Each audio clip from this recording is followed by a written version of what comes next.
Hey folks, welcome to the MMA Heat podcast. I'm Karyn Bryant. What's up, everyone? I'm Alan Jouban. So, of course, folks, it is Alan Jouban. We just had UFC 236 the other night. We're going to talk about that, mostly Alan's fight here, because, to be totally honest, and this is not going to be a Dwight Grant bashing session for the people who are Dwight Grant fans. He did get the victory on the judges' cards. I personally thought Alan won 2 rounds to 1. Mm-hmm. But I know you got a lot to get off your chest. How do you feel about the whole thing? Yeah, I know. Where do I begin? Let me first off say in agreement with you, I got no problems with Dwight Grant. Right. Nothing personal. Anything I say right now is not personal towards him or his camp or anything. It's just of what happened that night and how I feel his fighting style and everything happened. Mm-hmm. Yeah, I mean, a couple of, I feel like I want to address this almost in 2 ways. My reaction after the fight, because that was of some note to people, and then the way I handled it, and then also the fight. So I'll just address what happened after. A bit of the reason why I was so emotional and upset over it is, okay, obviously I thought I won, but the backstory being that I was out for 14 months with an injury that could have been career-ending. I overcame a couple of injuries, 14 months of no paycheck for a long time that I had to make things work outside of the octagon. And so coming back was a big deal. I wanted to bring my family. They were there, get the win, get this money flowing again, and overcome this adversity. And so when that was stripped from me, when I felt like I had this in the bag, it was a tough one, because if you don't know, in the UFC, they take half your money basically. When you don't get the win, you lose half of the money that you were expecting. So with the flick of a wrist, the pin of an ink pen, one judge or 2 judges took away roughly $45,000 out of my paycheck that I needed. That sucks. Needed for my family. So that was a big part, and aside from that, just, the record, everything. Yeah. But yeah, we're prize fighters. And so the money not being there after 14 months of making it work, it was frustrating. So that's, I'm not saying I handled myself the best way, but that was my real emotion, because I felt like you're taking food off of my plate for my family, and I'm not cool with it. So that's where my emotions came from. Was it the right responses? Maybe not, but I own up to them for sure. Yeah. Now, if we get down to the fight, I agree with what you said, Karyn.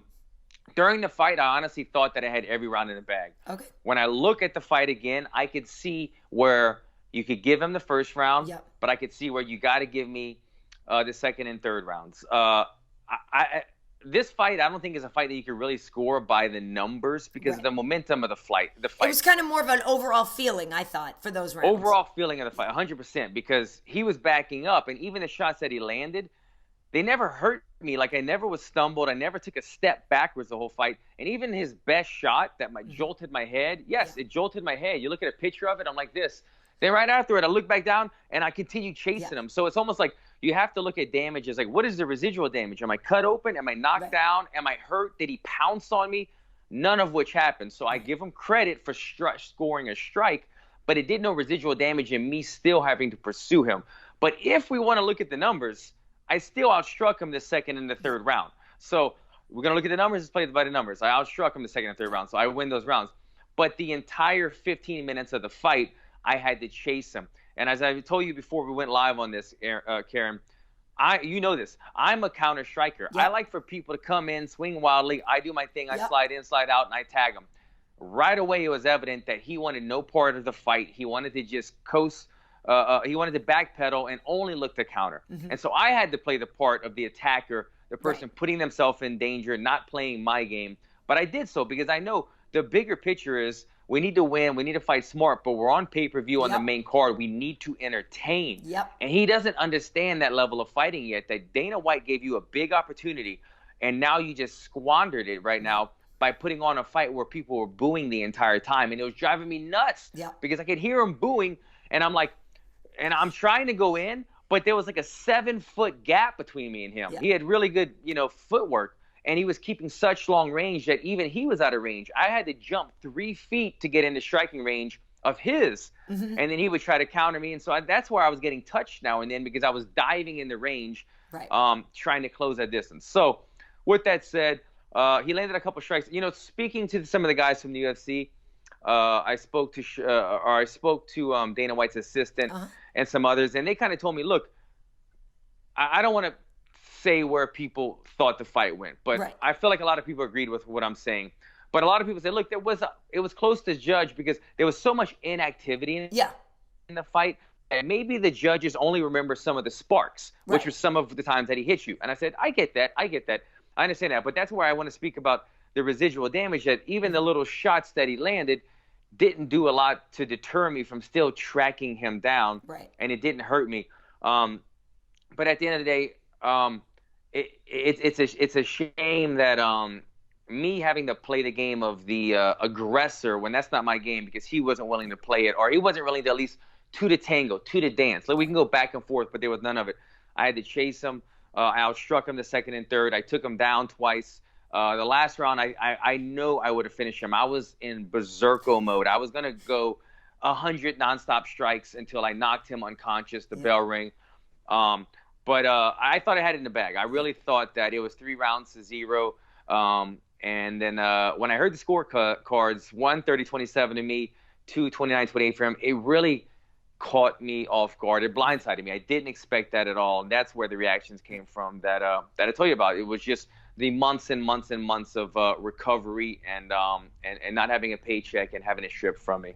Yeah, no, that's all fair. You know, all of that emotion. I mean, that's what I would never apologize for, you know, an emotional reaction after everything that you went through. So I don't think anybody has an issue with that. I feel like, you know, we were at Dave & Buster's and we were watching the fight, and most of the room was rooting for you. There were a couple of guys there that were rooting for Dwight. And again, at the end, we were like, hey, look, you know, he got the thing. We got no problem with him. But everybody in the room kind of thought that you won that fight. And so it was a lot of confusion. Everyone's like, what? Like, what? And actually, I was on the microphone talking to people beforehand, before the decision was read. And I even said, okay, it could be a split decision. You know, I see how it was a very closely contested fight, but I really thought that Allen won 2 rounds to 1.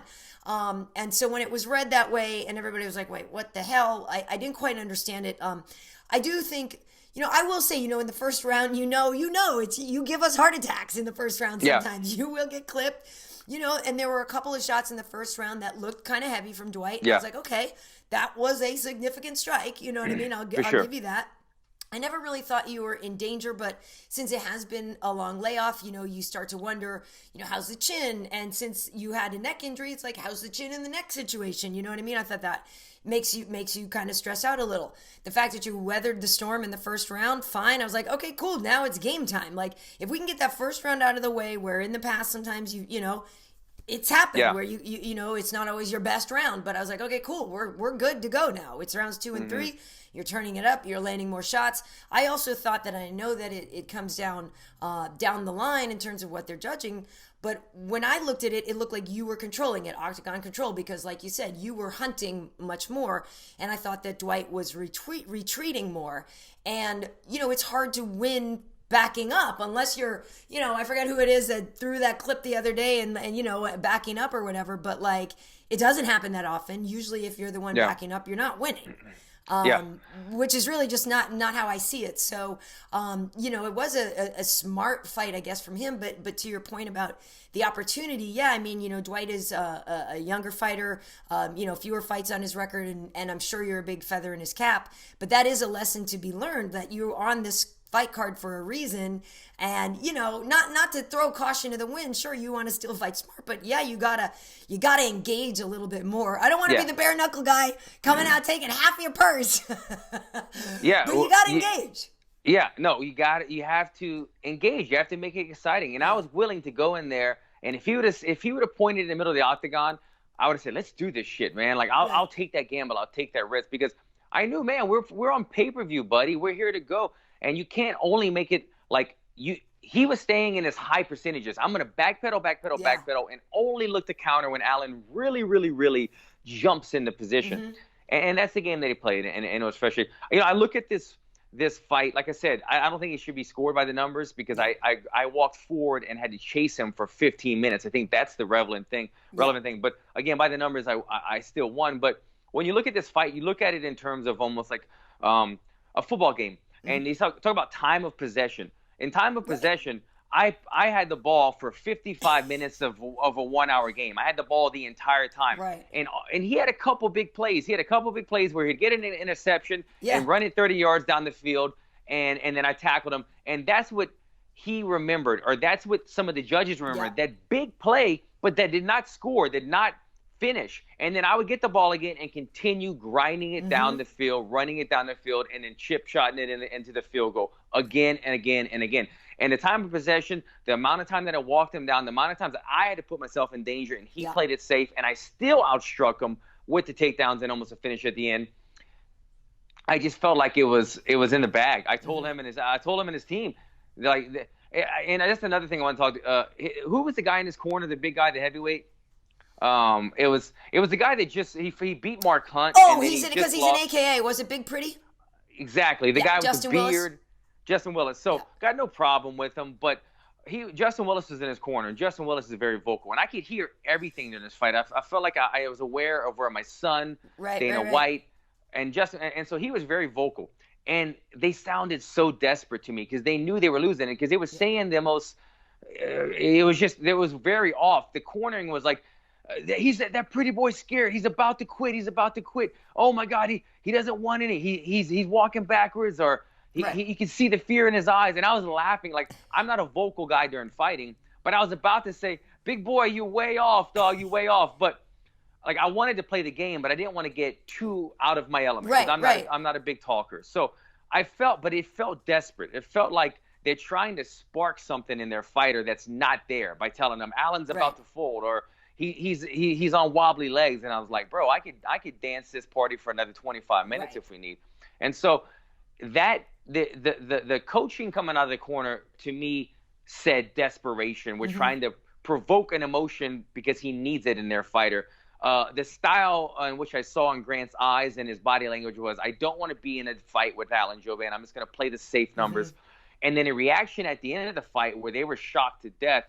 It all told me. At the end of the fight, I went up to him before the scorecards and I go, hey, man, good shot, good fight. I know it wasn't a crowd pleaser, but good fight. I told the big cornerman I was just talking about. I said, hey, yo, I heard you coaching, man. Good coaching. I know you were doing, but it wasn't working. I was giving him props because I thought we all were pretty much on the same understanding that, look, you tried, but you lost. And so that's another reason why I was like, they knew it. They kind of were like, we.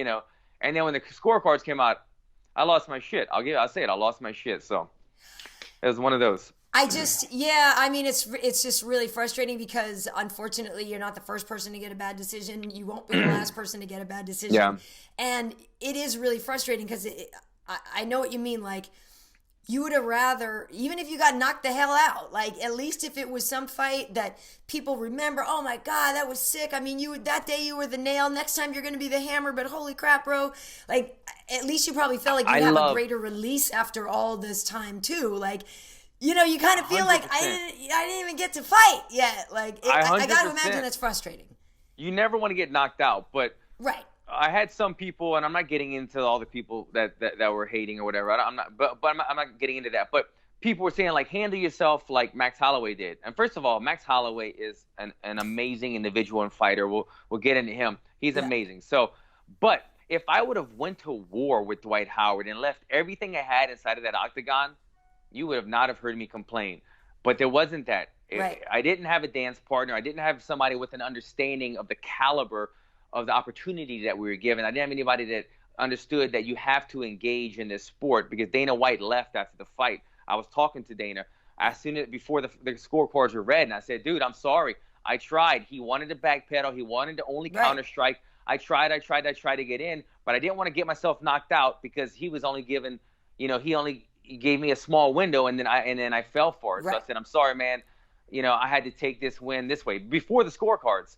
And Dana White left, and then they went back and told him that I lost, and he was surprised by that too, to say the least. Yeah. Well, I will say, and I know I don't want to sound patronizing or anything, but this is, in a way, the best case scenario in a loss, where the court of public opinion, I believe most people think you won. You didn't get hurt. You look fine. You didn't take any damage. You could jump back into action sooner than later. It sucks that it does go down on the right-hand column, but at the same time, for the fan base, whenever it's talked about in the future, when they say Dwight Grant beat Alan Jouban, he's going to use it as a feather in his cap. But people that remember the fight are going to be like, yeah, but you didn't really show a lot there. So it's tough. It's tough. And again, it's not Dwight's fault for the judges giving it the way it goes. Not mad at him, man. Yeah. My reaction, like I was dropping some F-bombs after the fight. They weren't directed towards Dwight Grant. Right. It was just the decision that I feel like you took what I've worked for and you took this for my family. And so that was it. And while we're on the subject, just to the fans, all of our supporters at MMA Heat or people just tuning in for the first time, I just want to apologize. I know a lot of you can say you don't need to apologize, but for the performance, I am used to, like Karyn said, I would have rather gotten to a dogfight and got knocked out and taken an L like a man than put on a boring performance and have that reflect who I am as a fighter, because I live for comeback moments. I live for rocky moments. I don't live for that crap that happened that night. So I apologize for that. It won't be like that the next time. Well, we know that for a fact because we know you tried. I saw a cartwheel kick in there. I saw you doing some stuff, and there was a couple of times too. Like like I said, I was quite nervous. Trying to watch you fight and everything. A couple of moments you shot for some takedowns. I was like, okay, he's got some Kenny Johnson work going in there. I'm like, everything looks good. I don't see you wincing. I don't feel like physically anything happened in the fight. I mean, it has been some time for you on that side of things. Like the ring rust side of it, the headspace side of it. Like, how did you feel coming back after that layoff? Yeah, no, a good note, because Dominic Cruz, hey man, I didn't feel any ring rush, dude. Maybe you're right. I've said before, I've kind of argued with Dominic before that everybody feels things differently. So you can't say just because he did not feel ring rush that is the correct answer, because everybody reacts differently to their first UFC fight, to being off for a long layoff. And no, I didn't feel ring rust at all, to be honest. It wasn't there. I remember thinking, I prepared myself to see Cage and think I might not get the same spark of emotion that I did the last time, because it's already been an emotion now.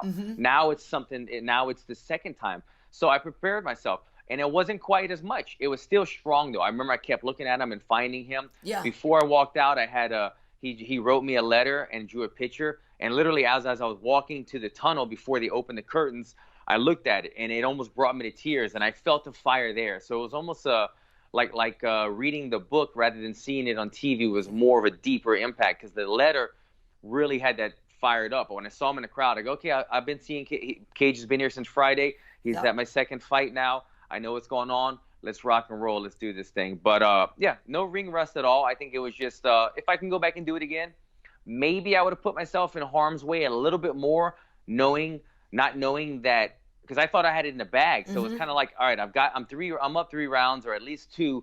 Don't do anything stupid was my mindset. Right. But still deliver.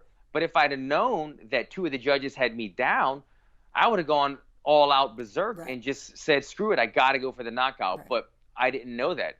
So maybe I would have gone a little bit more aggressive, or worked the takedowns a little bit more as well. Well, there is that, some people argue for open scoring. And so you would have known what the judges were saying, which I think would be quite interesting. Oh, yeah, that would be interesting, man. That could be interesting. I don't know how I feel about that. Sometimes I go back and forth. Well, one thing that you did get, though, you got the picture of Cage and Minnie Blessed. Oh, my God. So how cute was that? I got to say, man, I will adopt Minnie Blessed. If for some reason, I hope, heaven forbid, that would never happen. No, I'm joking, but he's such a cute kid, man. I don't know. He reminds me of Cage. They're like 2 skinny little kids with like cute little faces, and he's got so much personality. Let me tell you something, Karyn. Minnie Bless is a star, because not only did you see his dancing, he's got like 17,000 followers on Instagram. Good okay, for him. And he's only got like 10 pictures, but he's got like 17,000. It just came automatically, I'm sure.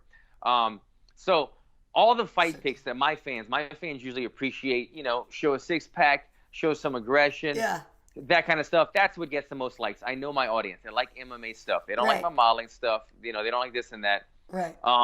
So all throughout fight week, I was averaging like 3,500 likes on a picture, let's say. I take a picture of my son Cage standing next to Minnie Bless. This is at like over 5,000 likes now. It's like the most liked picture for me that I've ever had. And I'm like, these 2 6 and 7-year-olds just blew up my Instagram. Who knew it, man? But like the cuteness overload was too much. And I think the majority of my fan base was educated enough to recognize, oh, that's Minnie Bless. That's Cage's little Brahma Cagey Fresh, 2 future stars. So And so they showed the love, man. So Cage was real happy. He's like, how many followers do I have now? I'm like, it's not followers, but you got a lot of likes, man. He so was cute. into it. Well, what I love is like, it's just like new record drops Tuesday. You know what I mean? Like they both look like the littlest, coolest little brothers. Like I love it. They were into it. And Eric Anders brought his 2 kids there as well. Nice. His 2 sons, 2 great little kids. And we took a picture with them. And same thing, as soon as we're like, take a picture, all the fighter kids do the same thing. They're like either here or here or here. Like they're like being molded to be these little like stars in the making. It's really funny to see their personalities develop. Plus, what I love too is it's like the United Nations, right? Because like Eric's kids are half Brazilian. You know what I mean? He's a mix of this and that. You got Cagey Fresh up in there. I love it. It's like we are the world, and it just shows the next generation like we're gonna be okay with all these dope ass little kids who just like I love it. I think it's great. I agree. No, it was fun, and it brings you back to reality. I think I said that in the post because like. There was so much anxiety and frustration and like Cage. So I brought Cage, and I'll finish my story about the fight. Yeah. No, I was curious what their take was. After the fight, I'm walking out the tunnel, and my goal was to get on the microphone and say a lot of stuff. That didn't happen. I was in my rage at the moment. I walked out, but I also wanted to have Cage inside of the cage, inside of the octagon. That didn't happen. But when I'm walking out through the tunnel, Nicole handed me my son again. Handed me Cage, and we walked, and Nicole came around, and we went straight to the doctor's office. Yeah. Dr. Jeff Davidson is the UFC medical doctor, in a small room, and I went in there, and I got in the room, and it hit me again, and I erupted and screamed the loudest I've ever screamed, and I think I might have punched one wall, kind of soft. I know, Mike, don't break your hand. And there was a girl, unfortunately, I think just finishing peeing, and she was coming out of the restroom, and I scared the living bejesus out of her. I remember seeing out of the corner of my eye when I screamed, she jumped, and she didn't even turn around. She was so scared she wouldn't even look back to see what had happened. But I know I scared the crap out of her. But I had about 5 minutes of venting where I was cursing, and Cage was looking at me, and he took it very well. And then I explained to him later, like, Daddy, just had to get that out. And then it wasn't until like last night he brought up, he was like 2 weeks ago, Dad, after you got some medicals done, you said the F word, and then the night of the fight you said more F words than I've ever heard my entire life, like 5 minutes ago. You're right. And that's what Daddy does when Daddy's in fight mode.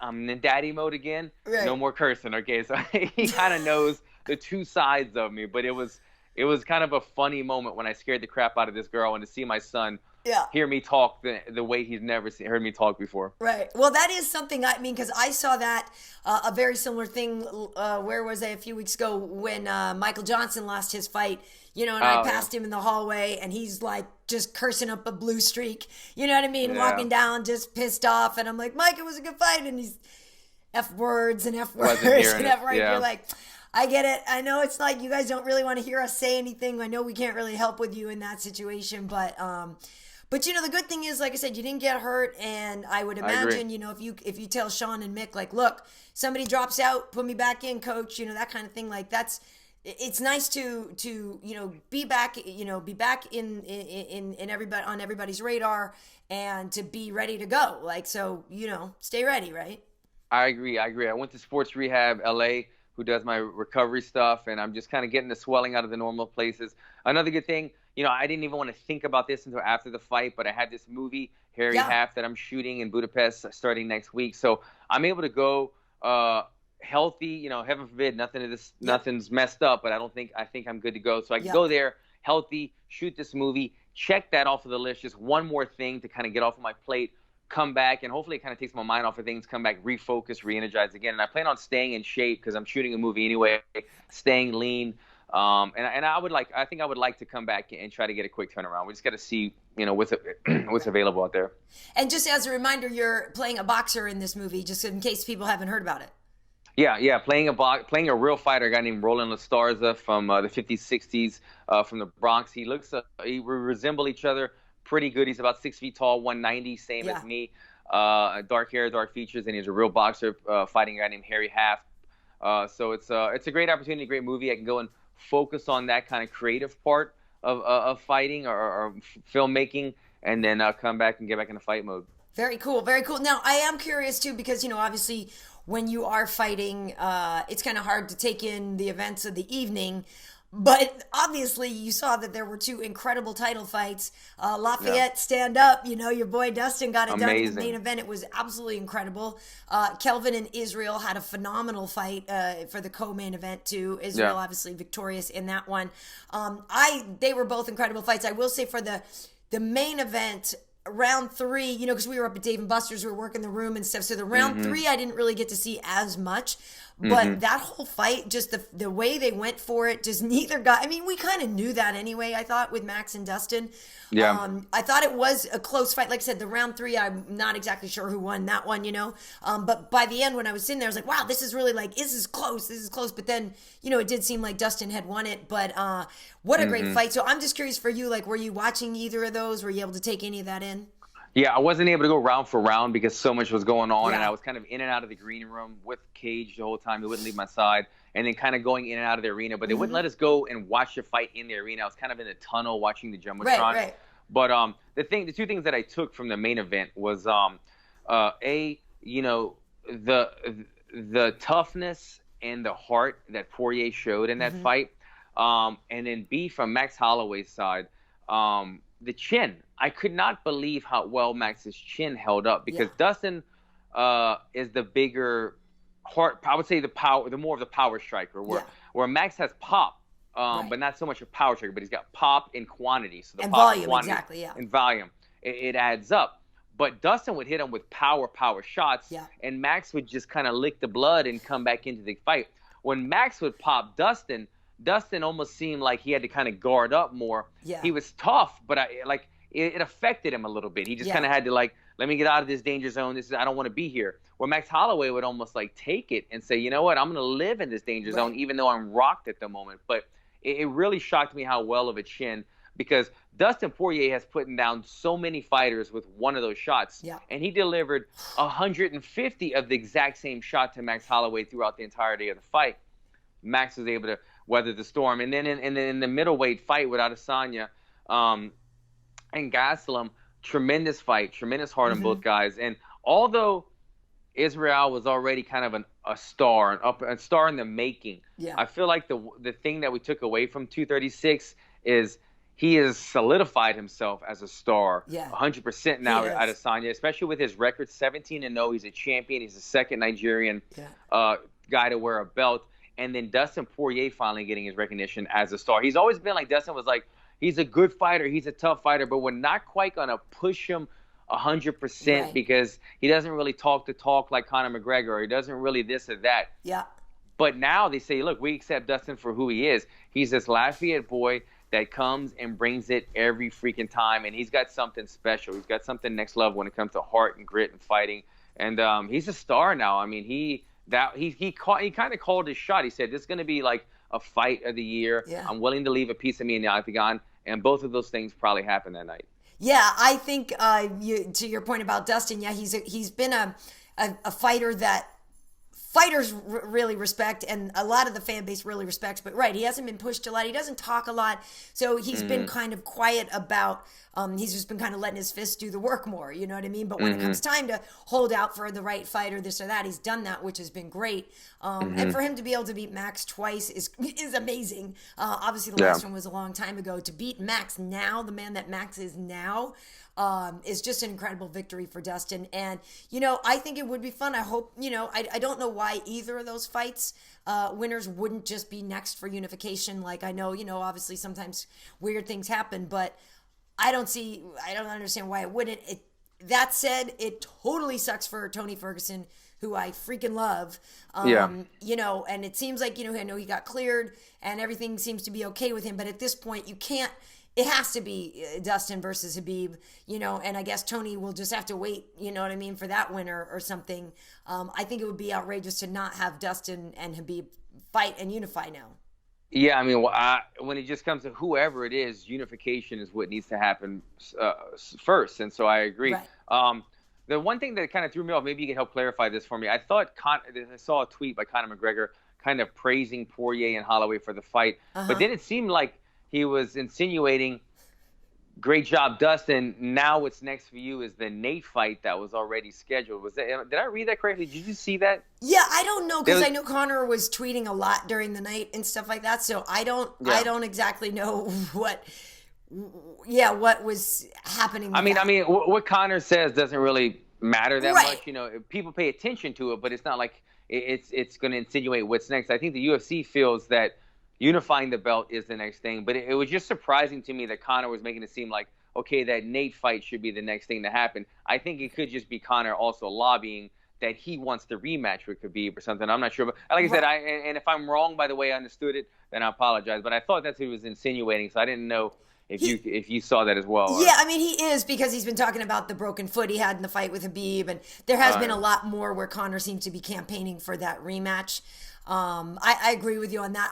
I really hope it just is Dustin and Khabib. And then let Tony and Conor fight. Yeah, that's cool. And then, there's some stuff I could say about somebody that I was going to be snarky, and I'm just going to take the high road, and I'm not going to say anything snarky about somebody. Take that high road, not like me. Because those things live on the internet, and then it just whatever. It's just I'll tell you off camera.